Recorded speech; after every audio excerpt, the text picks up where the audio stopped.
DD किसान, बदलते भारत की शान।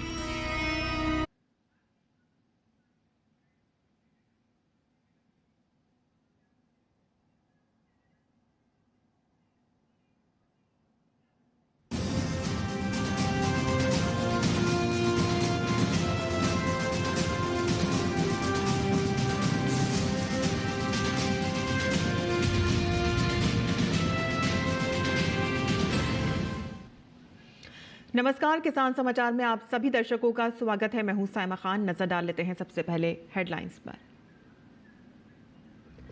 उत्तराखंड के किसानों को बड़ी राहत। केंद्रीय कृषि मंत्री शिवराज सिंह चौहान और मुख्यमंत्री पुष्कर सिंह धामी की मौजूदगी में 88,000 किसानों के खातों में 65 करोड़ 12 लाख रुपए की फसल बीमा राशि डीबीटी के माध्यम से की गई हस्तांतरित।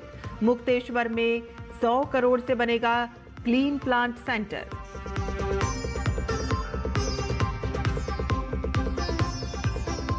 राष्ट्रीय स्वच्छ गंगा मिशन की कार्यकारी समिति की 68वीं बैठक आयोजित। गंगा नदी की पारिस्थितिक जीर्णोद्धार, जैव विविधता संरक्षण, प्राकृतिक आधारित समाधानों पर आधारित नवाचार, समृद्ध सांस्कृतिक विरासत के संरक्षण पर हुई चर्चा। हरियाणा के नूह जिले में मधुमक्खी पालन बना आय का नया साधन। मधुमक्खी पालन बेरोजगार युवाओं को रोजगार दे रहा है अवसर। लाभार्थियों को मधुमक्खी बॉक्स पर लगभग 85% तक का मिल रहा है अनुदान। उत्तर भारत में कड़ाके की ठंड और घना कोहरा जारी। दिल्ली, एनसीआर, हरियाणा, पंजाब, यूपी में कोहरे से यातायात प्रभावित। सड़कों की रफ्तार थमी और कई ट्रेनें लेट।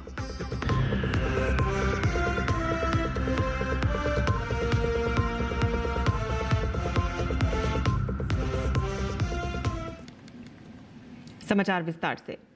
राज्य स्तरीय किसान दिवस के अवसर पर उत्तराखंड के किसानों को केंद्र और राज्य सरकार की ओर से बड़ी राहत और सौगात मिली है। केंद्रीय कृषि एवं ग्रामीण विकास मंत्री शिवराज सिंह चौहान और मुख्यमंत्री पुष्कर सिंह धामी की मौजूदगी में 88,000 किसानों के खातों में 65 करोड़ 12 लाख रुपए की फसल बीमा राशि सीधे डीबीटी के माध्यम से हस्तांतरित की गई। केंद्रीय कृषि मंत्री ने किसानों के हित में अहम घोषणा करते हुए कहा कि मुक्तेश्वर में 100 करोड़ रुपए की लागत से क्लीन प्लांट सेंटर स्थापित किया जाएगा और इस सेंटर से किसानों को कीवी, सेब, माल्टा और नींबू जैसी फसलों की गुणवत्तापूर्ण और रोग मुक्त पौध उपलब्ध होगी और जिससे खराब पौध के कारण होने वाले नुकसान से किसानों को बचाया जा सकेगा। और इसके साथ ही जंगली जानवरों से फसलों की सुरक्षा के लिए घेरबाड़ योजना के तहत इस वित्तीय वर्ष में उत्तराखंड को 90 करोड़ रुपए का अतिरिक्त बजट देने की घोषणा की गई है और इससे किसानों की फसल और आय दोनों सुरक्षित होंगी। केंद्रीय मंत्री ने कहा है कि प्रधानमंत्री नरेंद्र मोदी के नेतृत्व में इंटीग्रेटेड खेती को बढ़ावा दिया जा रहा है ताकि छोटे किसानों की आय बढ़े। फल, सब्जी, पशुपालन, मत्स्य पालन और जड़ी बूटी खेती पर विशेष ध्यान दिया जा रहा है। उन्होंने बताया कि न्यूजीलैंड के सहयोग से उत्तराखंड में कीवी के लिए सेंटर ऑफ एक्सीलेंस भी बनाया जाएगा। मुख्यमंत्री पुष्कर सिंह धामी ने कहा कि राज्य के करीब 9 लाख किसान सरकारी योजनाओं से लाभान्वित हो रहे हैं। किसानों को 3 लाख रुपए तक ब्याज मुक्त ऋण, 80% तक कृषि यंत्रों पर सब्सिडी और निःशुल्क सिंचाई सुविधा दी जा रही है। यहाँ के जो फ्रूट्स है उनमें और प्रगति विकास की, अलग अलग तरह के फ्रूट्स को और लाने की, उनका उत्पादन बढ़ाने की असीम संभावनाएं हैं और इसलिए मेरे उत्तराखंड के किसान भाइयों, एक क्लीन प्लांट सेंटर, क्योंकि अगर फलदार पेड़ चाहिए तो फलों के पेड़ अच्छे बागवानी के लिए, बगीचों के लिए आपको अच्छे पेड़ चाहिए, अच्छी वैरायटी के पौधे चाहिए जिनमें अच्छे फल लग सके। और कई बार आप कोई पौधा लेके आते हैं नर्सरी से और वो पौधा खराब निकल जाता है, उत्पादन उतना नहीं होता या बैक्टीरिया वायरस का अटैक हो जाता है तो किसान की सारी मेहनत बेकार हो जाती है। उत्तराखंड के किसान भाइयों, 100 करोड़ रुपए की लागत से एक क्लीन प्लांट सेंटर उत्तराखंड में स्थापित किया जाएगा। ये फैसला हमने किया है और इसको हम आईसीआर CITH के क्षेत्रीय स्टेशन मुक्तेश्वर में माननीय मुख्यमंत्री जी आपके सहमति और आपके प्रयत्नों से हम स्थापित करने का काम करेंगे। हमारा न्यूजीलैंड के साथ एक समझौता हुआ है जिसमें एक सेंटर ऑफ एक्सीलेंस बनना है। कीवी के बारे में विशेष रूप से हमने ये फैसला किया है कि कीवी फ्रूट पर एक्शन प्लान के लिए न्यूजीलैंड के साथ मिलकर हम यहाँ एक सेंटर ऑफ एक्सीलेंस भी बनाएंगे, जिससे इस तरह के फ्रूट को और ज्यादा उत्पादित करने का काम हम इस पवित्र धरती पर मेरे प्रिय बहनों और भाइयों करने का काम कर सकें। और आगे बढ़ते हैं, जहां उत्तराखंड के चमोली में चल रहे राज्य किसान मेले को संबोधित करते हुए केंद्रीय कृषि मंत्री शिवराज सिंह चौहान ने कांग्रेस और यूपीए पर तीखा हमला बोला है। उन्होंने विकसित भारत जी राम जी योजना पर कांग्रेस के विरोध को लेकर कहा कि कांग्रेस सिर्फ विरोध कर रही है, नाम बदलने पर छाती पीट रही है, जबकि उनकी योजनाएं तो भ्रष्टाचार की भेंट चढ़ गई। गांधी जी के सपनों को सही अर्थों में साकार करने का काम किसी ने किया है तो वो प्रधानमंत्री नरेंद्र मोदी ने किया है। हमने जी राम जी योजना को पूरी तरह से विकेंद्रीकृत किया है ताकि अब गांव वाले खुद ये तय करें कि उनके गांव में क्या बनेगा और कैसे विकास होगा। यूपीए सरकार के कार्यकाल में आई मनरेगा योजना में कई तरह की कमियां थी।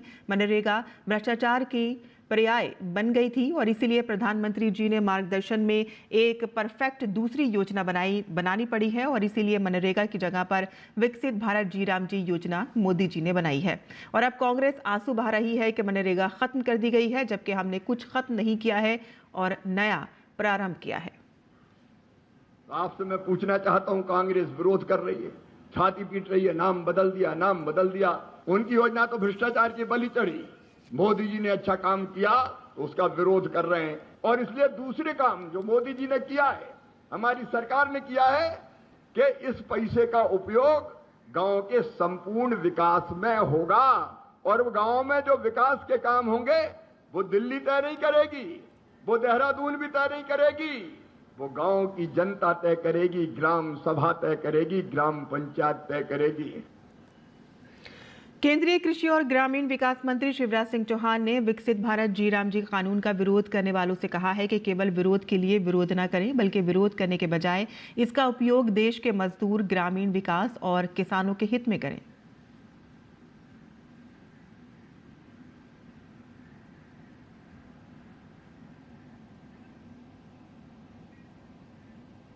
योजना को लेके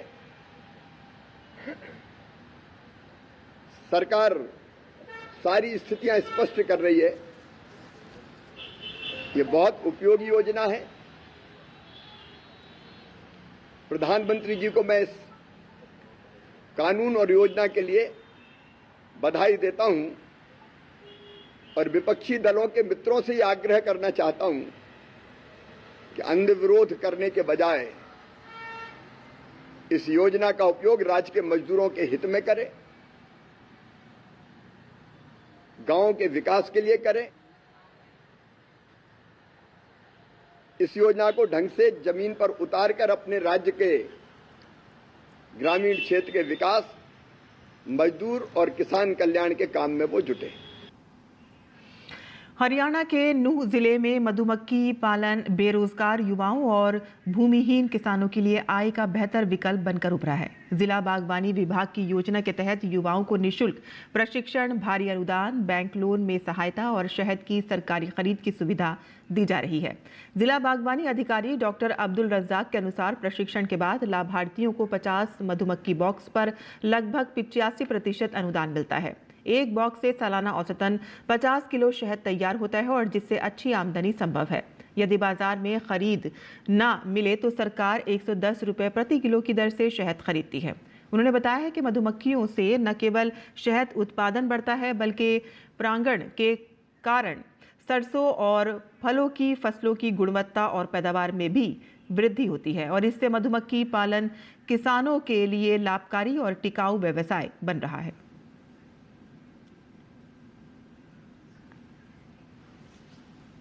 गंगा और उसकी सहायक नदियों के अविरल और निर्मल प्रवाह सुनिश्चित करने के उद्देश्य से राष्ट्रीय स्वच्छ गंगा मिशन NMCG की कार्यकारी समिति की 68वीं बैठक आयोजित हुई।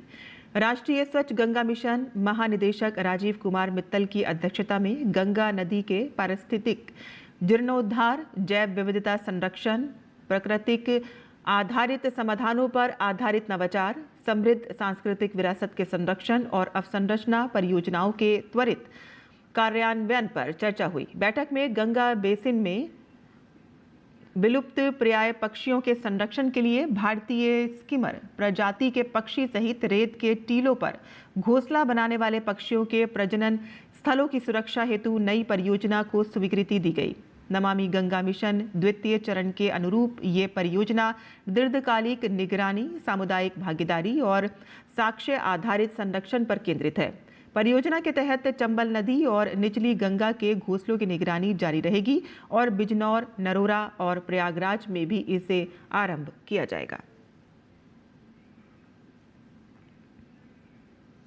बात कर लेते हैं मौसम की, जहां राष्ट्रीय राजधानी दिल्ली समेत समूचे उत्तर भारत में कड़ाके की ठंड और घना कोहरा छाया हुआ है। खास तौर पर हरियाणा, चंडीगढ़, पंजाब, उत्तर प्रदेश, पूर्वोत्तर के कई राज्यों में कोहरे के चलते दृश्यता बहुत कम हो गई है। सड़कों पर वाहनों की रफ्तार धीमी पड़ गई है और लोगों को यातायात संबंधी दिक्कतों का सामना करना पड़ रहा है। दिल्ली में ठंड से बचने के लिए बेघर लोग रैन बसेरों में शरण ले रहे हैं। उत्तर पश्चिमी भारत में आने वाले 3 दिनों के दौरान न्यूनतम तापमान में गिरावट दर्ज की जाएगी।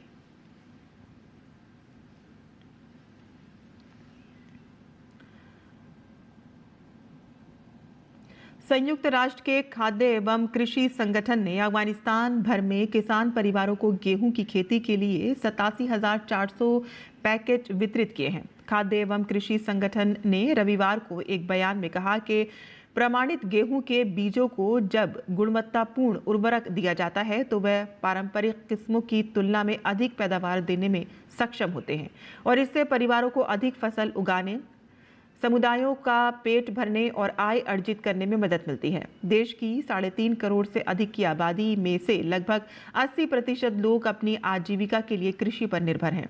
हालांकि यहाँ के किसानों को उन्नत उपकरणों तक सीमित पहुंच और खेती के पारंपरिक तरीकों पर निर्भरता, बाजार तक परिवहन के लिए बुनियादी ढांचे की कमी, कोल्ड स्टोरेज सुविधाओं के अभाव और बेहतर बीजों की अपर्याप्त आपूर्ति जैसे गंभीर चुनौतियों का सामना करना पड़ रहा है।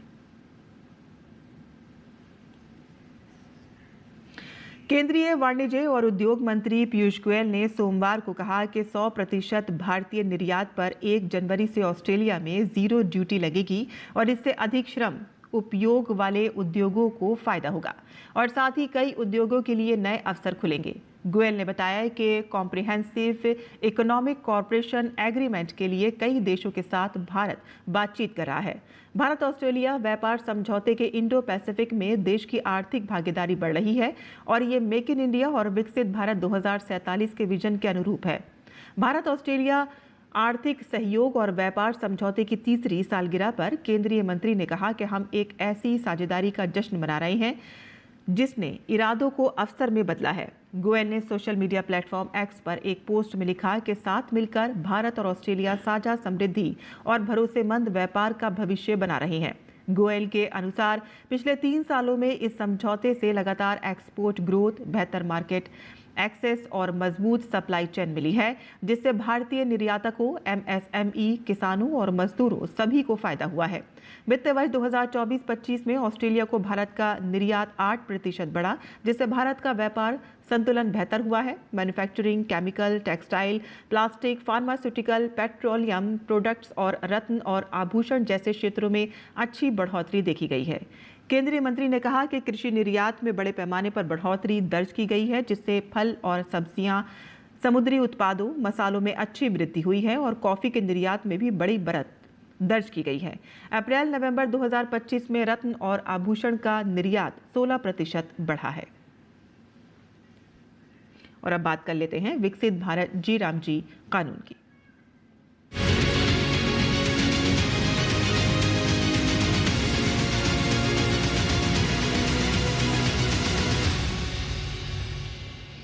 नई विकसित भारत रोजगार व आजीविका गारंटी मिशन ग्रामीण VB जी राम जी योजना के तहत केंद्र और राज्यों के बीच फंड का बंटवारा तय मानकों के आधार पर किया जाएगा और इससे पिछले 7 वर्षों में औसत आवंटन की तुलना में राज्य को करीब 17,000 करोड़ रुपए का अतिरिक्त लाभ मिल सकता है।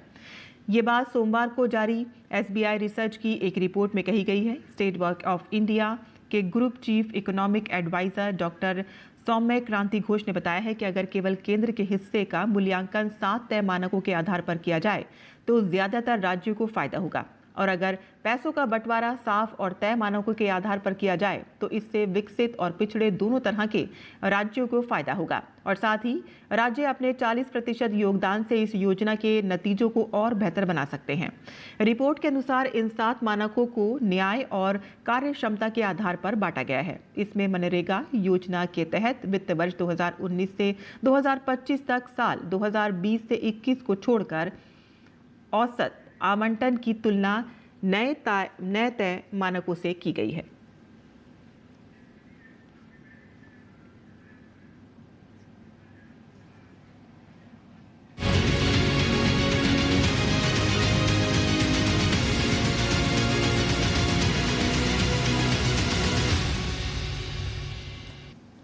और किसान समाचार में आइए अब जान लेते हैं देश भर की मंडियों का भाव।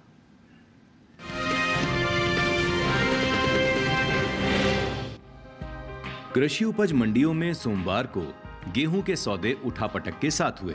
वहीं कुछ मंडियों में इस दौरान गेहूं के सौदों में कोई फेरबदल नहीं हुआ। एग्मार्कनेट के अनुसार मध्य प्रदेश की इंदौर मंडी में गेहूं की खरीद अच्छी खासी कमजोरी के साथ हुई।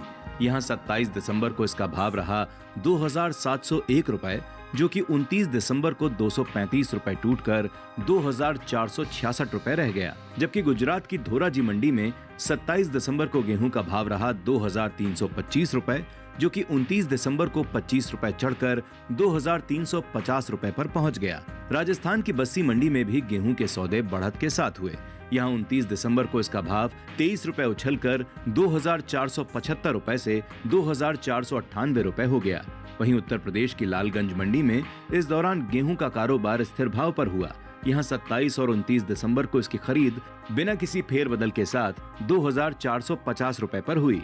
कृषि एवं किसान कल्याण मंत्रालय ने साल 2024-25 के लिए प्रमुख कृषि फसलों के तीसरे अग्रिम अनुमान के आंकड़ों को जारी किया है, जिसके मुताबिक साल 2024-25 के दौरान रबी गेहूं की उपज 1,175 लाख 7,000 टन होने का अनुमान है। वहीं अगर इसकी तुलना बीते साल से करें तो साल 2023-24 के दौरान रबी गेहूं की पैदावार 1,132 लाख 92,000 टन थी। बता दें कि घरेलू स्तर पर गेहूं की पैदावार अच्छी होने की वजह से देश में गेहूं की उपलब्धता पर्याप्त मात्रा में है। बताते चलें कि प्रधानमंत्री नरेंद्र मोदी की अध्यक्षता में आर्थिक मामलों की मंत्रिमंडलीय समिति ने विपणन वर्ष 2026-27 के लिए रबी गेहूं के न्यूनतम समर्थन मूल्य यानी एमएसपी में बढ़ोतरी को मंजूरी दी है। इस फैसले के तहत गेहूं की एमएसपी में 160 रुपए प्रति क्विंटल की वृद्धि की गई है, जिससे 2025-26 के 2,425 रुपए से बढ़कर 2,585 रुपए प्रति क्विंटल हो गई है। सरकार का कहना है कि इस कदम से किसानों को उनकी उपज का लाभकारी मूल्य सुनिश्चित होगा।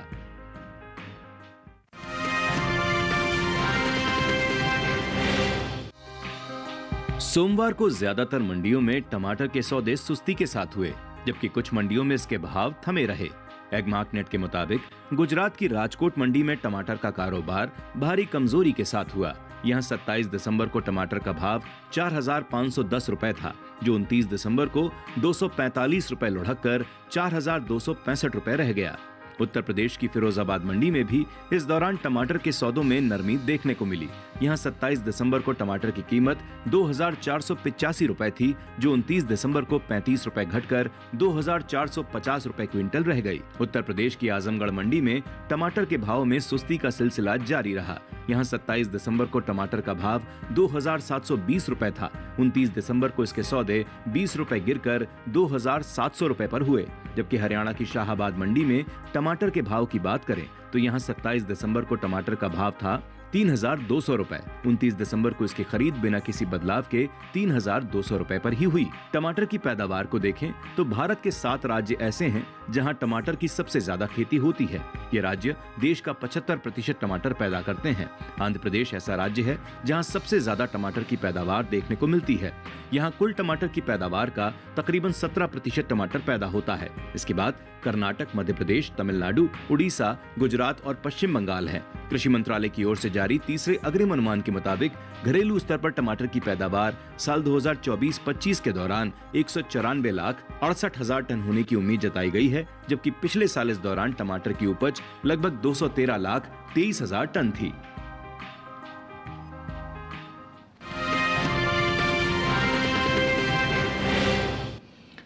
और मंडी खबर के बाद अब बात कर लेते हैं मौसमी खेती की। किसान इस मौसम में कैसे रखें अपनी खेती का ख्याल, आइए देखते हैं। नमस्कार, आप देख रहे हैं डीडी किसान। मैं हूं एआई कृष और आज हम भारत के विभिन्न राज्यों में होने वाली खेती किसानी से संबंधित सलाहों के बारे में पूरी जानकारी देंगे। हिमाचल प्रदेश के मध्यम पहाड़ी थोड़ी नमी वाले क्षेत्र में मटर के पौधों को सहारा दें और मिट्टी में मौजूद नमी को बनाए रखने के लिए सूखी घास से मल्चिंग करें। लहसुन की फसल में हल्की सिंचाई करें। मिट्टी में पपड़ी बनने से रोकने के लिए हल्की गुड़ाई करते रहें। उप पर्वतीय और निचले पहाड़ी उप उष्णकटिबंधीय इलाके में बरसीम, जई और रबी मौसम के अन्य हरे चारे की बुवाई पूरी कर लें। ऊपरी पहाड़ी उप समशीतोष्ण इलाके में पत्ता गोभी, फूल गोभी और ब्रोकली को ठंड से बचाने के लिए शाम के समय हल्की सिंचाई करें। पालक, मूली, शलजम, लहसुन, मटर और धनिये के खेतों में निराई गुड़ाई का काम करें। यहाँ के किसान प्याज की रोपाई कर सकते हैं। गेहूं और जौ की फसल में हल्की सिंचाई करें। उत्तराखंड के भाबर और तराई क्षेत्र में चना और मसूर में निराई गुड़ाई करें। राई और सरसों की फसल में फूल या फली बनने की अवस्था में सिंचाई करना जरूरी है। गेहूं और जौ में निराई गुड़ाई का काम करें। उत्तराखंड के पहाड़ी इलाके में पके हुए संतरे की तुड़ाई समय पर कर लें। कम तापमान के बुरे असर को कम करने के लिए शाम के समय गेहूं, मसूर, सब्जियों और दूसरी फसलों में हल्की सिंचाई करें। उत्तराखंड के पहाड़ी क्षेत्र में प्याज और पत्ता गोभी की रोपाई जारी रखें। रात और सुबह के समय प्याज की नर्सरी और छोटे पौधों को पॉलीथीन शीट, पुआल या सूखी घास से ढक दें। उत्तराखंड के उप आर्द्र उप उष्णकटिबंधीय क्षेत्र में गेहूं के खेतों में पुआल की मल्चिंग करें। ठंडे मौसम को देखते हुए चने, सरसों और राई के खेतों में हल्की सिंचाई की व्यवस्था करें। उत्तराखंड के किसान टमाटर की नर्सरी की बुवाई करें। इसी तरह कृषि और किसानों से जुड़ी हर महत्वपूर्ण जानकारी के लिए हमारे साथ जुड़े रहिए और देखते रहिए डीडी किसान। धन्यवाद।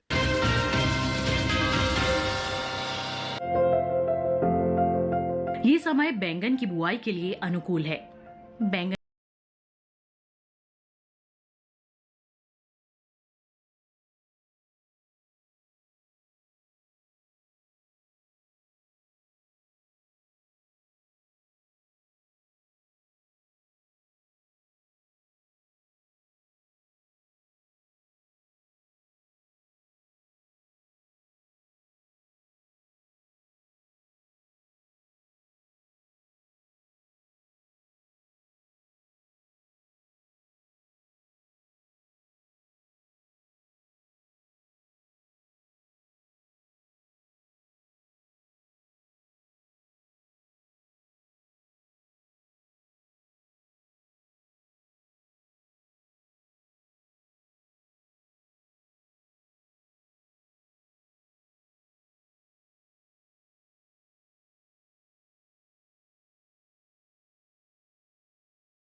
और खेती किसानी के साथ साथ आइए नजर डाल लेते हैं कुछ और महत्वपूर्ण खबरों पर। खास खबर में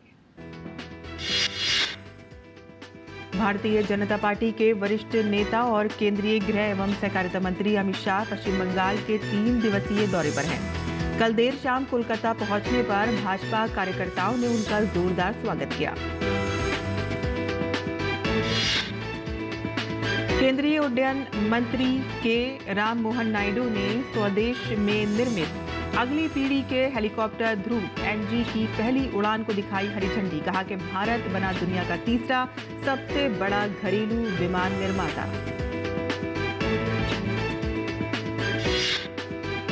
राम मोहन नायडू ने हेलीकॉप्टर के सुरक्षा पैमानों का भी जायजा लिया। ये स्वदेशी helicopter Hindustan aeronautics limited HAL ने विकसित किया है।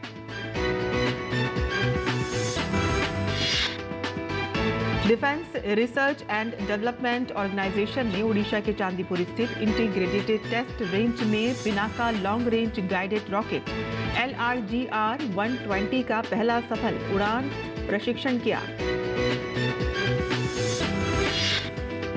बीजेपी नेता शुभेंदु अधिकारी ने ममता सरकार पर निशाना साधते हुए एक्स पर लिखा है कि ममता बनर्जी के आतंकपूर्ण शासन का ये एक और शर्मनाक अध्याय है। चुनाव आयोग के पर्यवेक्षक पर टीएमसी गुंडों ने खुलेआम हमला किया और बदसलूकी की। विदेश मंत्रालय ने भारत में अल्पसंख्यकों की स्थिति पर पाकिस्तानी विदेश मंत्रालय की टिप्पणी को सिरे से खारिज किया। विदेश मंत्रालय के प्रवक्ता रणधीर जायसवाल ने कहा कि ऐसे देश की टिप्पणियां स्वीकार्य नहीं हैं, जिसका इस मामले में रिकॉर्ड बेहद खराब रहा है। केंद्रीय मंत्री किरेन रिजिजू ने उत्तराखंड में कथित तौर पर नस्लीय हमले में त्रिपुरा के एक छात्र की मौत पर दुख जताने के साथ ही आक्रोश व्यक्त किया।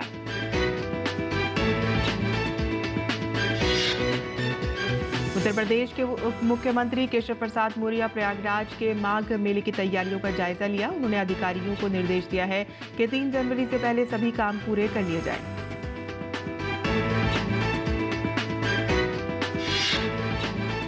बिहार के गोपालगंज में थावे दुर्गा मंदिर चोरी मामले की जांच में बड़ा खुलासा हुआ है। एसआईटी ने 24 घंटे की खुदाई के बाद जमीन के नीचे से भगवान राम और देवी सीता की बेशकीमती अष्टधातु की मूर्तियां बरामद की।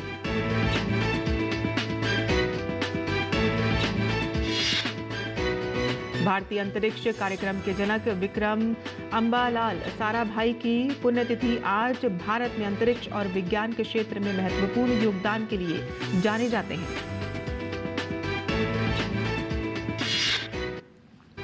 किसान समाचार में आज के लिए बस इतना ही। अनुमति दें। नमस्कार।